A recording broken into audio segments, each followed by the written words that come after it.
Still with us on the C Morning Show. We're now into the final hour of our show, and we are going to dive into one of the most urgent topics of our time, which I'm sure you're all very familiar with. It's climate change.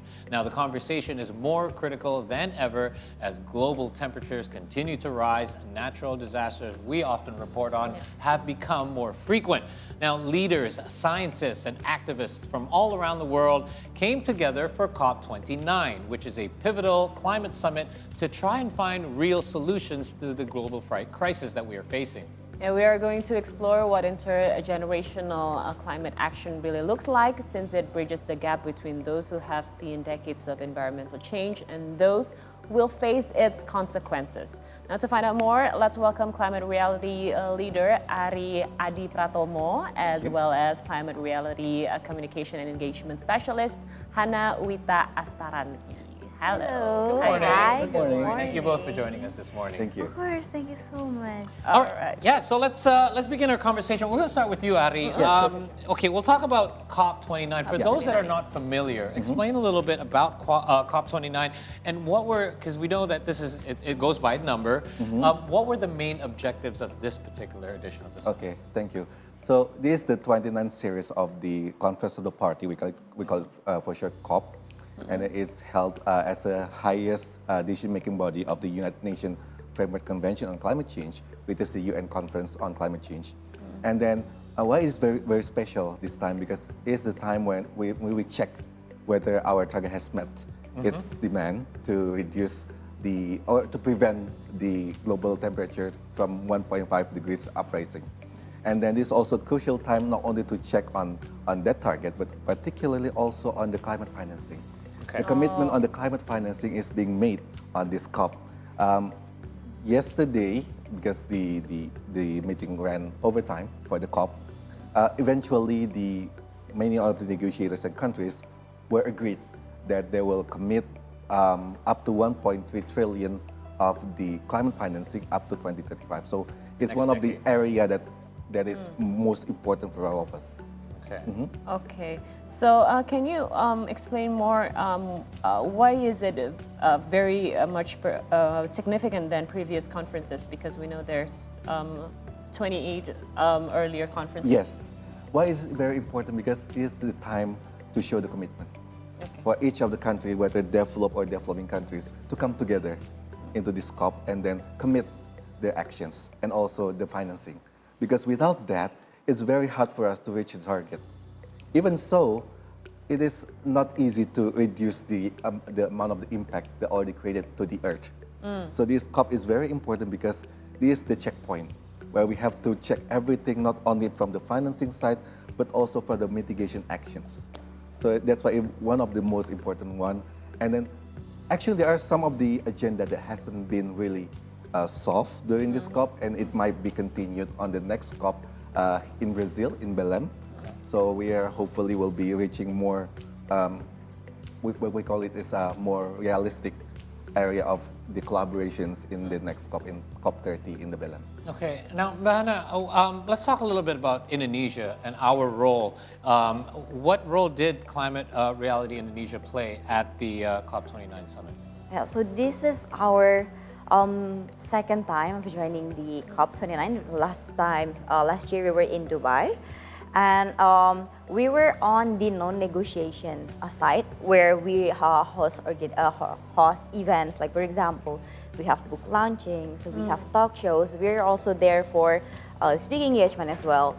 And we have this special program where we call Green Footprints, where we collaborate with young people there to reduce emission in a way that it's fun to do. So, because climate change is something that is quite hard to digest, correct? Hard to digest for a lot of people. Correct, yeah. And the words and the abbreviations and stuff, it's hard to digest. So we're trying to collaborate with people, especially youth, to like how we can solve this together in a fun way. So it's not really a big pressure for them. So that's how we're trying to get into their minds to it. And in regards to the, we meant the funding, the initial $250 billion that was rejected and the final $300 billion that was agreed upon. Was Climate Reality Indonesia involved in any way in the discussions regarding this funding? And if so, like what was part of the key contributions? The climate finance one.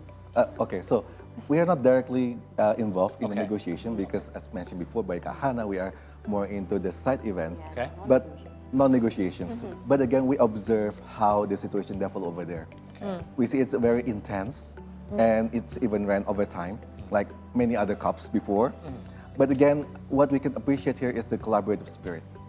Where we can see that the different countries come together, different NGOs, they actually put their minds together on solving the problem of climate change and trying to find the best way to save our Earth, because we have no other Earth. We just only have this Earth. Yeah, we're not going to move anywhere. We're not going to move anywhere. We're not going to move to Mars soon. We're not going to move. What you mentioned about all the countries, I mean, we're talking about up to 200 different countries, many developing nations combining with some of the global financial superpowers, all having to come to one agreement, and that's can be very challenging as well.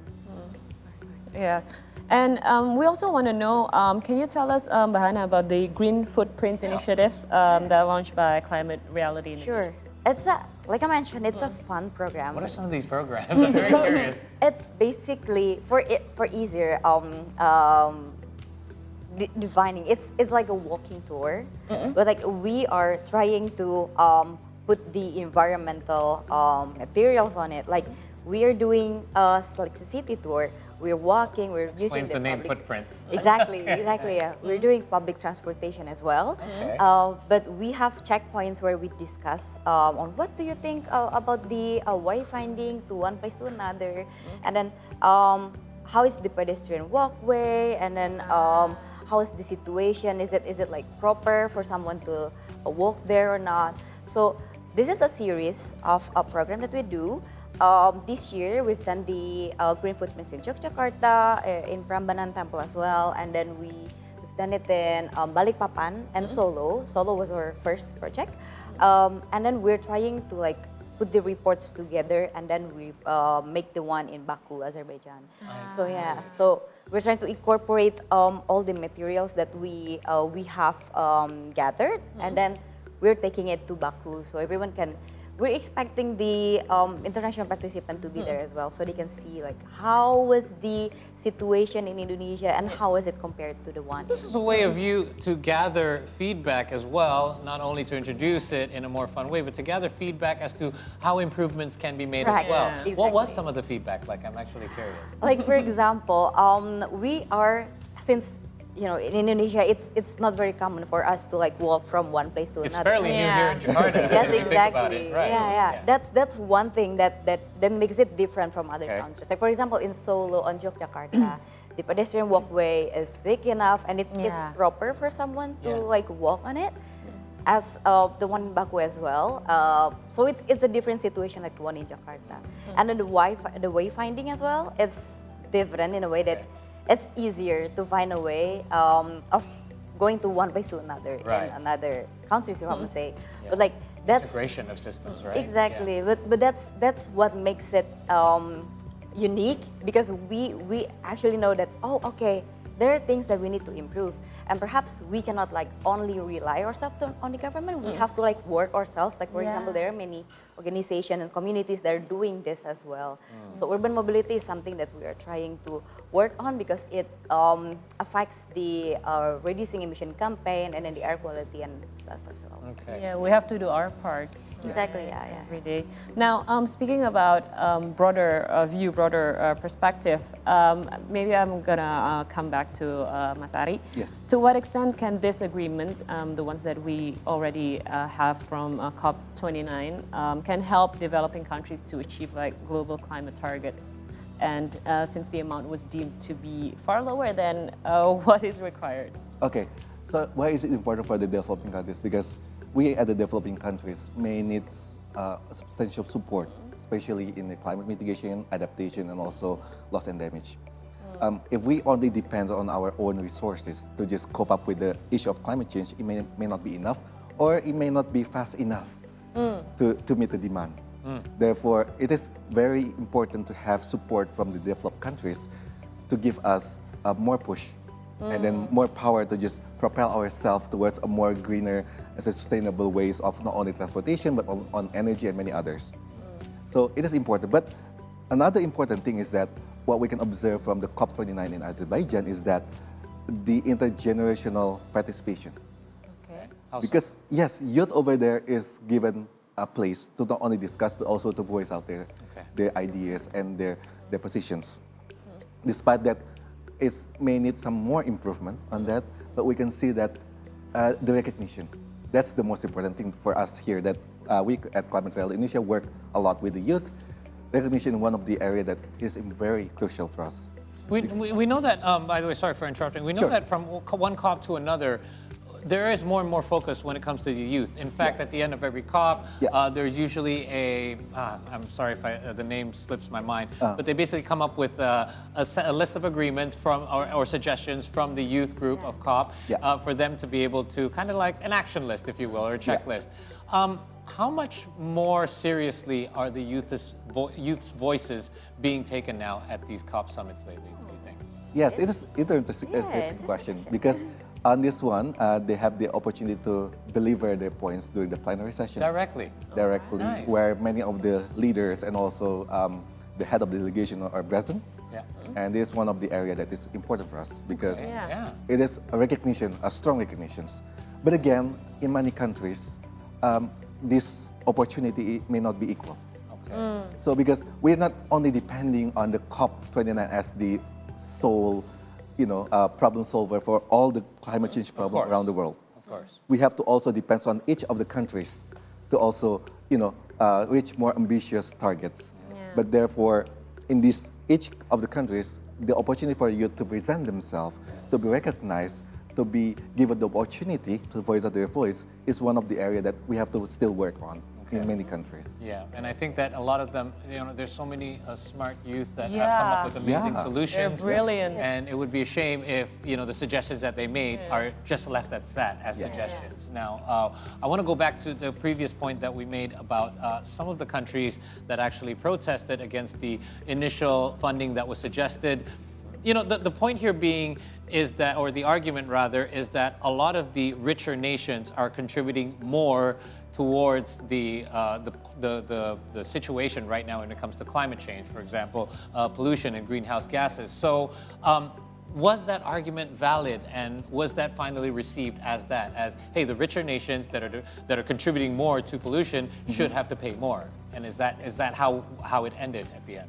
Well, it's still becoming one of the arguments. It's a sticking point, isn't it? Yeah, it's the sticking point. Well, it cannot be left out because that's historical facts. But again, if we are going to work on this, we have to work together. We will have to just common but differentiated responsibilities. Well said. So despite of whether you are a rich country or you are a poor country, and developed or developing countries, each of us has our own responsibilities. Some provide more budgeting, some others provide a strong regulation on protecting the environment. So without these collaborations, it will be so hard for us to just push a more ambitious target towards climate change. So otherwise if we could keep still arguing about and pointing fingers, we will never solve this problem. That's a very good point. That's true. That's true. Now we spoke about the youth's role in the COP29. How's the situation here in Indonesia, Mbak Hanna? Maybe you can explain to us. Yeah, actually, the youth voices are more heard recently because youth has so many ways, so many ideas of how to express their way of communicating. For example, if there's something that feels wrong for them, they know how to deliver it well. And on today's situation, their voices are more heard. And it's easier for other people to consume what they're saying. And what we do, we are trying to work with them in a way that we have to understand that they have concerns and then they have their own interests on saying things. For example, in Climate Reality Project Indonesia, we are using art to integrate the climate issues. So we call it Climate Art.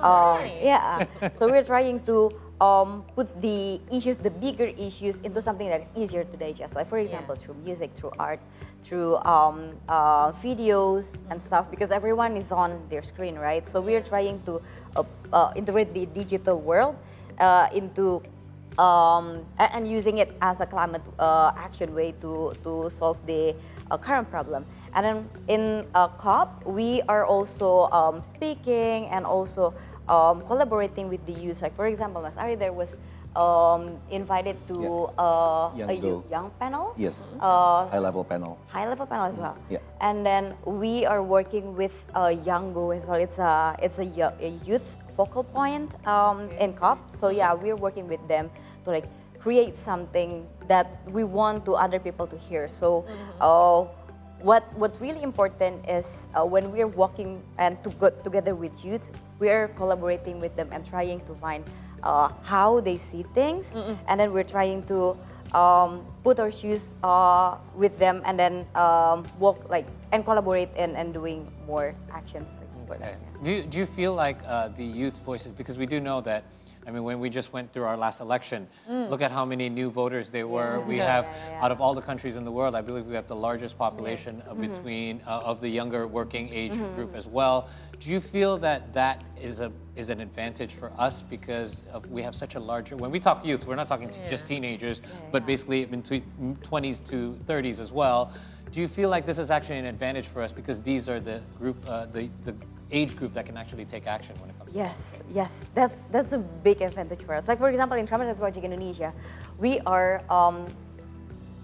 based on 1,000 climate leaders, and 50% of them are youth. So like 500-ish are youths. So when we are working with them, we are discussing. We're just doing a chit chats like usual, but they have their own thinking. Like for example, like Hanna, I think we need to do this, and this, but don't use the usual way, the conventional way. Use it with like a modern kind of way, so we can approach more people. So it gets delivered right into their mind, right into their hearts. So it's so fun to talk with them because they know the most effective way of how to put the harder terms, harder words, and make it easier for other people to understand. So like, yeah, it's a very big advantage for us. And you have a totally different perspective as well, right? Yes, different exactly. perspective and able to kind of use kind of their advantage of using technology as well in order to apply that to the modern day world and what we can help to do with climate change as well. So let's look forward. One of the criticisms of one COP summit to another is the fact that a lot of promises are made and a lot of them just kind of carry over to the next summit. There was actually a walkout at the summit, and I asked you, has this ever happened before? And you actually said, no, this is the first time something like this has happened. Do you feel this is somewhat of a turning point for the COP summits and looking ahead now that we have reached a deadline for a budget, for a rebudgeting, and that agreement has actually come to fruition? What do you see for the future COP summits ahead, especially this next one coming? I believe you said it was in Brazil for COP30. In Brazil, yes. Yes, it will be interesting to see how the development of each COP and then how it's going to bring a further discussion and also on the collaborations. But again, what I can say and expect is that we do not expect solely on the COP itself. Yes. We as a member of the public should also take our actions, our parts. Because I believe that if we, member of the public, and we as a general people, create changes and drive our lifestyle towards a more greener and sustainable way, it will create the demand.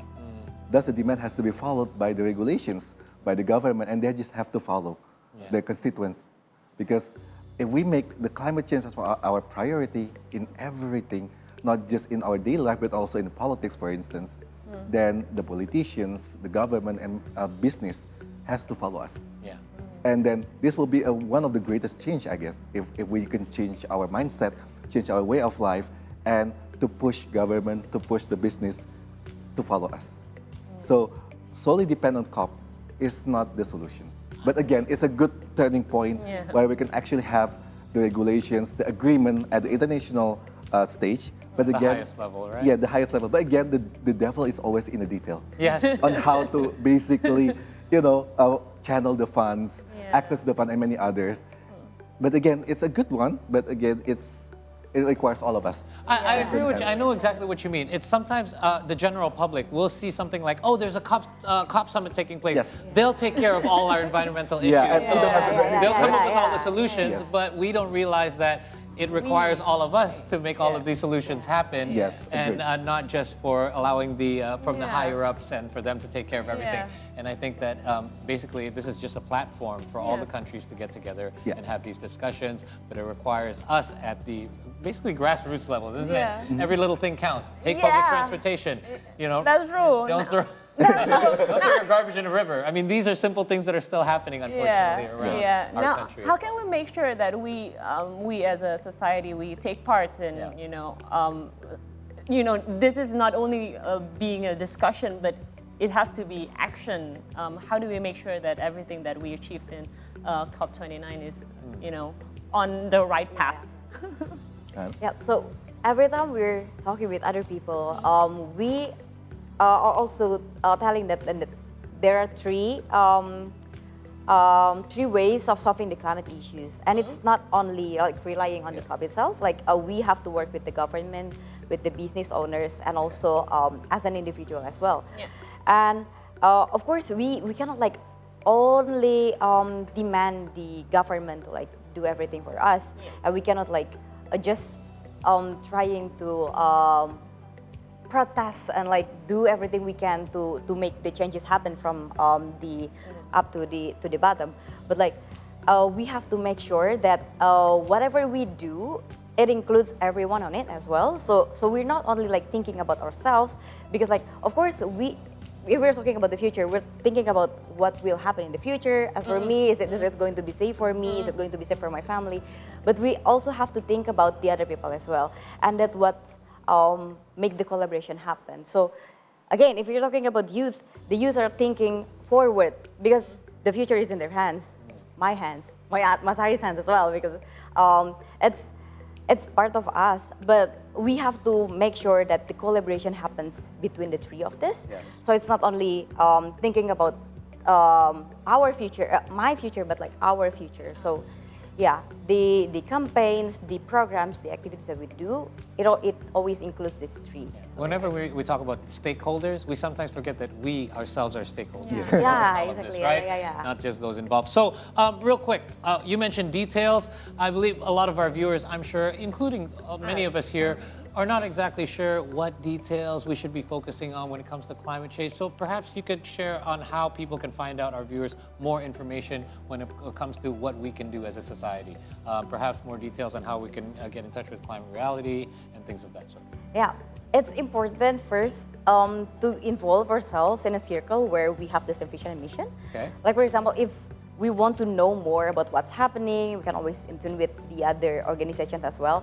For start, you can always in tune with us, the Climate Change Project Indonesia. We're on Instagram, we're on YouTube, but we're more active on Instagram, so and a website as well.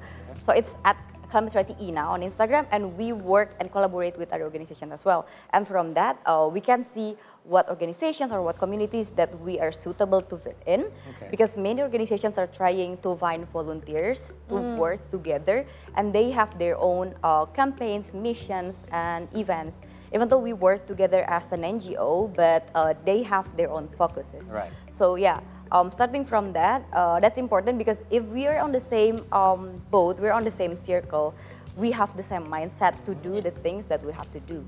So like for starters, perhaps always involve ourselves in the organizations that we have the same It makes more sense and it's easier for us to do, right? Exactly, Yeah, correct. that's Yeah, something yeah, that yeah. feels forced.